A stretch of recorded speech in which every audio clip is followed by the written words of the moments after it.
Kiss mami muna. Kiss mama.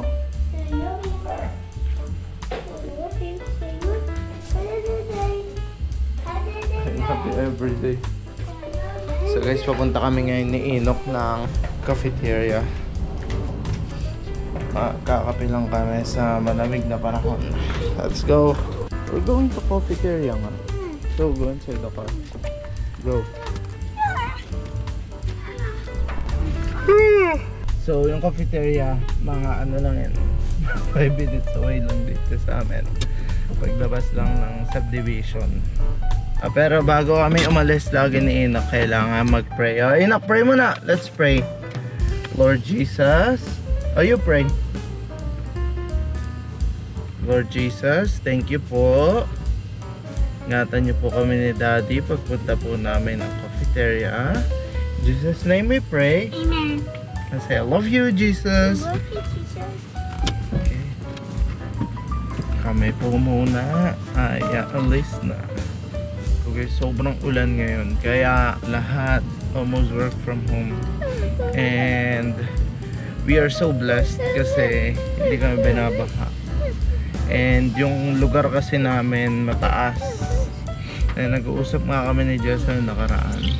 Ito yung important sa paghahanap mo ng bahay ay sa mataas na lugar. Bakit? Kasi hindi mo naiisipin yung pag-uulan. Mostly kasi dito sa Philippines, sa Rizal, bumabaha. So hindi mo naiisipin yung ulan, yung kung babaha. Kasi pag babaha ka, isipin mo paano ka mag-aakyat ng mga gamit. Tsaka pag may sasakyan ka, kung saan mo ipapark para hindi malubog. So, praise God, din na namin ngayon yung problema. But we still pray and pray for those people na baka kailangan magtaas ng mga gamit, katulad ng family ko sa may Kainta.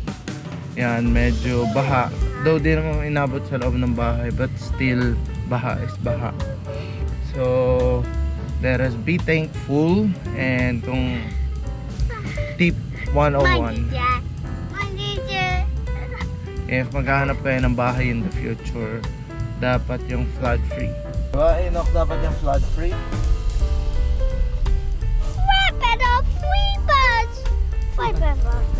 Guys, dito na kami ni Enoch malapit sa cafeteria. Waitings lang kami sa parking, guys. So, wait lang po.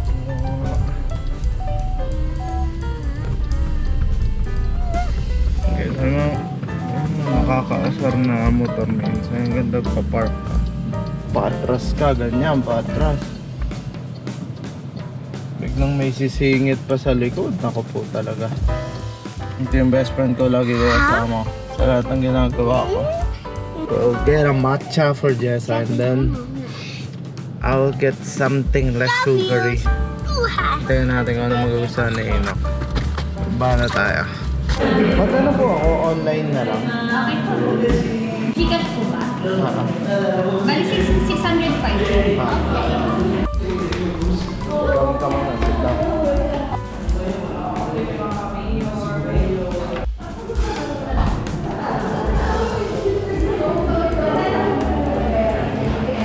Hello? Ed. Hello? Ed. One person na lang yung phone. No. Kaya tutulog. Wala ka talaga masasabi, guys. Sa ganda dito sa cafeteria. Let's go na. Dumating na yung order natin. Let's go. Thank you po. Babalik na kami ng bahay, guys. So, nakabili kami ng matcha and then sea salt latte and then chocolate cake. Later na sa bahay, baby. Bye, guys!